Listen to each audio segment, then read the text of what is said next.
गाली विवाद पर 4 सितंबर को एनडीए ने बुलाया बिहार बंद। सुबह 7 बजे से दोपहर 12 बजे तक प्रदर्शन। महिला मोर्चा संभालेगी कमान। बिहार बीजेपी अध्यक्ष का आरजेडी कांग्रेस पर अटैक का क्या गाली मां को देने के लिए निकाली थी। वोटर अधिकार यात्रा जनता कभी माफ नहीं करेगी। पीएम की मां के लिए अपशब्द पर भड़की मंत्री रेणु देवी का हर व्यक्ति को अपनी मां का अपमान महसूस हुआ। बिहार की जनता इन्हें देगी सजा। मंत्री नितिन नवीन बोले, प्रधानमंत्री मोदी ने सेवक की तरह महिलाओं के लिए काम किया। बिहार के मां और बेटे मिलकर मोदी जी के इस अपमान का लेंगे बदला। बीजेपी नेता स्मृति ईरानी ने पीएम मोदी की मां के अपमान पर विपक्ष को घेरा। कहा, जिसका राजनीति से कोई लेना देना नहीं, उस दिवंगत मां का अपमान आक्रोशित करने वाला। पीएम की मां को गाली पर राज्यपाल आरिफ मोहम्मद खान बोले, मर्यादित भाषा हम सबकी जिम्मेदारी है। मर्यादित भाषा से लोकतंत्र की गरिमा गिरती है। आरजेडी नेता रोडी आचार्य बोले, किसी की भी मां बहन को गाली देना गलत, लेकिन यही बात बीजेपी पर भी लागू होती है। क्या सोनिया गांधी के अपमान पर किसी ने माफी मांगी? आरजेडी नेता मृत्युंजय तिवारी ने एनडीए को डूबती नैया बताया। कहा, कोई इस पर सवार नहीं होना चाहता। ये लोग जनता के दिल से पूरी तरह उतर गए। जीतन राम मांझी ने विधानसभा चुनाव में एनडीए से मांगी 20 सीटें। कहा, हमारी पार्टी को मान्यता दिलाने के लिए एनडीए ने 20 सीट। जयपुर में विधानसभा में कांग्रेस का प्रदर्शन। स्कूलों की जर्जर हालत को लेकर शिक्षा मंत्री के इस्तीफे की मांग की। लखनऊ में सपा कार्यकर्ताओं पर लाठीचार्ज। बीजेपी विधायक केतकी सिंह के खिलाफ कर रहे थे प्रदर्शन। अखिलेश पर की थी विवादित टिप्पणी। कानपुर दौरे पर मुख्यमंत्री योगी आदित्यनाथ। आईआईटी के विशेष समन्वय कार्यक्रम में शिरकत। स्टार्टअप प्रदर्शनी का आयोजन। पार्टी से निलंबन के एक दिन बाद के कविता ने बीआरएस से दिया इस्तीफा। एमएलसी पोस्ट से भी दिया इस्तीफा। हरियाणा के पूर्व राज्यपाल बंडारू दत्तात्रेय ने सीएम नायब सैनी से की मुलाकात। कई अहम मुद्दों पर दोनों के बीच चर्चा। कोलकाता में बीजेपी नेता राकेश सिंह गिरफ्तार। कांग्रेस कार्यालय में तोड़फोड़ का आरोप। पिछले 5 दिनों से चल रहे थे फरार। दिल्ली की सीएम रेखा गुप्ता ने मुख्यमंत्री आवास पर की जनसुनवाई। 20 अगस्त को हुए हमले के बाद जनसुनवाई की व्यवस्था सख्त। दिल्ली में जीएसटी परिषद की 2 दिनों की बैठक शुरू। केंद्रीय वित्त मंत्री निर्मला सीतारमण की अध्यक्षता में मीटिंग। दिल्ली में सेमिकॉन इंडिया में दूसरे दिन भी पहुंचे पीएम मोदी। सेमीकंडक्टर क्षेत्र के विशेषज्ञों से की बातचीत। सेमीकंडक्टर से जुड़े उत्पाद और प्रोजेक्ट्स पर भी बातचीत की। भारत दौरे पर सिंगापुर के पीएम लॉरेंस वोंग राजघाट पहुंचकर महात्मा गांधी को अर्पित की श्रद्धांजलि।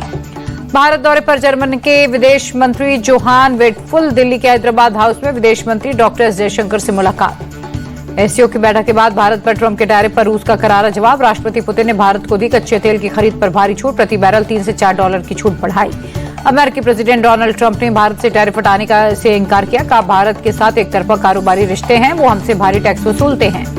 दिल्ली में यमुना नदी के बढ़ते जलस्तर से टेंशन बढ़े। खतरे के निशान के ऊपर जलस्तर। यमुना नदी का जलस्तर 207 मीटर के पार। निचले इलाके के डूबने के बाद 10,000 लोगों का रेस्क्यू। लोगों को राहत शिविरों में ले जाया गया। दिल्ली में रिंग रोड के बेहद करीब तक पानी पहुंचा। निगमबोध घाट में भी पानी भरा। घाट पर बने मंदिर मूर्तियां डूबी। दिल्ली के यमुना बाजार इलाके में 5-6 फीट तक पानी भरा। लोगों को सुरक्षित स्थान पर किया जा रहा शिफ्ट। एनडीआरएफ की टीम तैनात। दिल्ली में मोनेस्ट्री मार्केट में घुसा बाढ़ का पानी। दुकानें बंद। सामान समेटने में जुटे दुकानदार। दिल्ली में आईएसबीटी के बिल्कुल पास तक पहुंचा यमुना का जलस्तर। वासुदेव घाट पर सैंड बैग लगाकर पानी रोकने की कोशिश। सैलाबी संकट को लेकर दिल्ली सरकार अलर्ट। मंत्री प्रवेश वर्मा ने आईटीओ बैराज का दौरा किया। कहा, दिल्ली सुरक्षित, हालात कंट्रोल में, लोग निश्चिंत रहें। हरियाणा के अंबाला में बारिश के बाद जल जमाव। लोगों के घरों में पानी घुसने से बड़ी दिक्कतें। जम्मू कश्मीर के भद्रवाह में नदियों और नालों में जबरदस्त तूफान। भारी बारिश के बाद नदियों का दिखा रौद्र रूप। जम्मू में भारी बारिश के चलते तबाही। तवी नदी में बाढ़ से बहा पुल। लोगों की बड़ी मुश्किलें। भारी बारिश के कारण जम्मू श्रीनगर NH 44 बंद। सभी प्रकार की गाड़ियों की आवाजाही रोकी गई। पुंछ में लगातार बारिश के चलते 2 इलाकों में लैंडस्लाइड। मुगल रोड प्रशासन ने किया बंद। श्रीनगर में लगातार बारिश के चलते झेलम नदी का जलस्तर बढ़ा। प्रशासन ने लोगों से सावधानी बरतने की अपील की। रियासी में भारी बारिश से उफान पर चिनाब। प्रशासन अलर्ट। लोगों को नदी किनारे न जाने की सलाह। अखनूर में चिनाब नदी का रौद्र रूप। कोटली गांव के कई घर पूरी तरह से जलमग्न। पलायन के लिए मजबूर हुए लोग। भारी बारिश के चलते बाढ़ की चपेट में कुलगाम के कई इलाके। प्रभावित इलाकों के लोगों को सुरक्षित जगह पर शिफ्ट किया जा रहा। हिमाचल में मंडी के सुंदरनगर में भारी बारिश के बीच लैंडस्लाइड। मृतकों की संख्या बढ़कर 6 हुई। कई घरों को हुआ नुकसान। हिमाचल में बारिश के बीच लाहौल स्पीति में सीजन की पहली बर्फबारी। कुंजम टॉप बर्फ की सफेद चादर में लिपटा। तापमान में भारी गिरावट। पंजाब में बारिश से भारी तबाही। 23 जिले बाढ़ की चपेट में। 1400 से ज्यादा गांवों में पानी घुसा। 3.5 लाख से ज्यादा आबादी बाढ़ से प्रभावित। अब तक 30 लोगों की मौत। पंजाब के फिरोजपुर में उफान पर सतलुज नदी। 112 गांवों में बाढ़ का खतरा। डीसी दीप शिखा ने सेना के अधिकारियों के साथ दूसरी बांध का निरीक्षण किया। अंबाला में भारी बारिश ने बढ़ाई मुसीबत। डिप्टी कमिश्नर दफ्तर में पानी घुसा। भारी बारिश के कारण चंडीगढ़ के रोज गार्डन में पानी भरा। इस रोज गार्डन में 1600 प्रजातियों के हैं गुलाब। जयपुर में बारिश के बाद परेशानी बढ़ी, कई इलाकों की सड़कों पर जल जमाव। जयपुर के एसएमएस अस्पताल में जल जमाव, वार्डों और स्टाफ रूम में पानी घुसा। अयोध्या में बारिश के बाद बढ़ा सरयू का जलस्तर, प्रशासन ने लगाया चेतावनी बोर्ड, जगह जगह पुलिस एसडीआरएफ की तैनाती। प्रयागराज में घटने लगा गंगा और यमुना का जलस्तर, पानी उतरने के बाद खुला लेटे हुए हनुमान मंदिर का कपाट। 18 साल बाद नागपुर जेल से निकला अंडरवर्ल्ड डॉन अरुण गवली, शिवसेना नेता हत्याकांड में सुप्रीम कोर्ट से मिली जमानत। आगरा में धर्मांतरण गैंग का बांदाफोड़, 3 महिलाओं समेत 8 आरोपी गिरफ्तार, गरीब और बीमार लोगों को चमत्कार का झांसा देकर बनाते थे ईसाई। बनारस में नाबालिग का जबरदस्ती निकाह और धर्म परिवर्तन का मामला, पुलिस ने 5 आरोपियों को किया गिरफ्तार। लखनऊ के हजरतगंज में थार में मिला 20 किलो गोमांस, पुलिस ने मौके से मालिक को किया गिरफ्तार। मल्टी लेवल पार्किंग में खड़ी थी बिना नंबर प्लेट की थार। अमरोहा में पुलिस और गौ तस्कर की मुठभेड़, पुलिस पर फायरिंग कर भागने की कोशिश में आरोपी के पैर में लगी गोली। सोनभद्र में पुलिस मुठभेड़ में नाबालिग से रेप का आरोपी गिरफ्तार, पुलिस की जवाबी फायरिंग में बदमाश के पैर में लगी गोली, एक तमंचा कारतूस बरामद। नोएडा के सेक्टर 63 में एक कार रिपेयर शोरूम में लगी आग, आग लगने की घटना में 7-8 गाड़ियां जली, फायर ब्रिगेड ने आग पर पाया काबू। यूपी के बिजनौर में गुलदार का आतंक, हमले में 8 साल के मासूम की मौत, गांव में दहशत का माहौल। इंदौर के एमओआई अस्पताल में बहुत बड़ी लापरवाही, अस्पताल में चूहों ने 2 नवजात को कुतरा, एक बच्चे की मौत हुई, दूसरा वेंटिलेटर पर। नवजातों को चूहों के कुतरने की दिल दहलाने वाली घटना के बाद अस्पताल के 2 नर्सिंग ऑफिसर सस्पेंड, एचओडी को कारण बताओ नोटिस जारी। जबलपुर में युवक द्वारा दूसरी शादी किए जाने से भड़की पहली पत्नी, एसपी कार्यालय में दोनों पत्नियों के बीच मारपीट हुई। मध्य प्रदेश के रीवा में किसानों पर लाठीचार्ज, खाद के लिए कई घंटों से कतार में थे, कालाबाजारी को लेकर नाराज थे किसान। एमपी के छतरपुर में शराबियों का हंगामा, स्कूल में घुसकर शिक्षकों से मांगे पैसे, महिलाओं ने दोनों शराबियों को पकड़ा। उज्जैन पुलिस ने 12 घंटे के अंदर स्टेट बैंक से 5 करोड़ की चोरी का केस सुलझाया, मास्टरमाइंड समेत 5 आरोपी गिरफ्तार। बैंक का आउटसोर्स कर्मचारी ही निकला मास्टरमाइंड, धर्म परिवर्तन कर जे भवसागर से जीशान बना था आरोपी, पुलिस को चोरी डकैती के लिए नए जिहाद की आशंका। पटना के पालीगंज में कई जगहों पर बालू माफिया पर कार्रवाई, 4 पिस्तौल 3 राइफल 465 जिंदा कारतूस बरामद। पटना में उर्दू टीईटी अभ्यर्थियों ने किया विरोध प्रदर्शन, रिजल्ट जारी करने की मांग को लेकर जेडीयू कार्यालय के बाहर प्रदर्शन। गया में सिविल कोर्ट के पास लूट की बड़ी वारदात, स्टाम्प वेंडर से 20 लाख के स्टाम्प लूटकर बदमाश हुए फरार।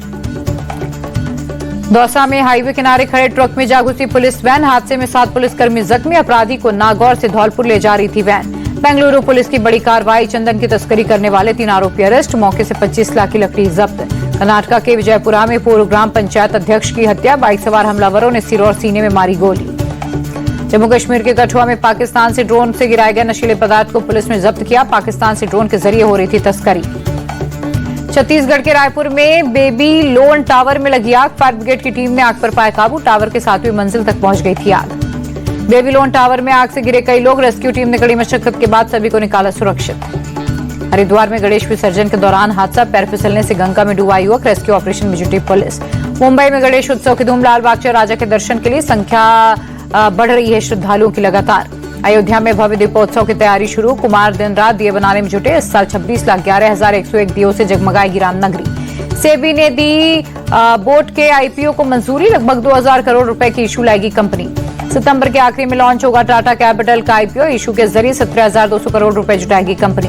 9 सितंबर को लॉन्च होगी एप्पल की आईफोन 17 सीरीज, भारत में स्टैंडर्ड आईफोन 17 की कीमत 69,900 रुपए हो सकती है। नेस्ले ने अपने सीईओ लॉरेंट फ्रिक्स को नौकरी से निकाला, साथी कर्मचारी के साथ लॉरेंस के अफेयर के चलते कार्रवाई। चीन की राजधानी बीजिंग में निकाली गई विक्ट्री डे परेड, द्वितीय विश्व युद्ध की समाप्ति की 80वीं सालगिरह पर विक्ट्री डे परेड का आयोजन। विक्ट्री डे परेड में दुनिया के कई राष्ट्राध्यक्ष रहे मौजूद, व्लादिमीर पुतिन, उत्तर कोरियाई नेता किम जोंग उन के अलावा कई बड़ी हस्तियां शामिल। चीन के विक्ट्री डे परेड में पुतिन और किम जोंग उन को देख भड़के ट्रंप, जिनपिंग पर साजिश का लगाया आरोप। झल्लाए ट्रंप ने लिखा, चीन की आजादी में अमेरिका का रोल, चीन की जीत में अमेरिकी सैनिकों का खून बहा था। क्रिकेट एशिया कप में बिना किसी स्पॉन्सर के उतर सकती है भारतीय क्रिकेट टीम, जर्सी में नहीं होगा ड्रीम 11 का नाम। टीम इंडिया के स्पॉन्सर के लिए अल्कोहल, तंबाकू, सट्टेबाजी, रियल मनी गेमिंग जैसी कंपनियां नहीं लगा सकेंगी बोली, बीसीसीआई ने अपने ऑफिशियल ट्विटर पर ट्वीट कर दी जानकारी। 4 सितंबर की शाम तक दुबई पहुंचेंगे भारतीय खिलाड़ी, परंपरा से हटकर अपने अपने शहरों से उड़ेंगे खिलाड़ी। दुबई में 5 सितंबर से आईसीसी एकेडमी में टीम इंडिया के खिलाड़ी करेंगे प्रैक्टिस, 10 सितंबर को भारत का होगा पहला मैच। साउथ अफ्रीका ने इंग्लैंड को पहले वनडे में 7 विकेट से हराया, 3 वनडे मैचों की सीरीज में 1-0 की बढ़त बनाई।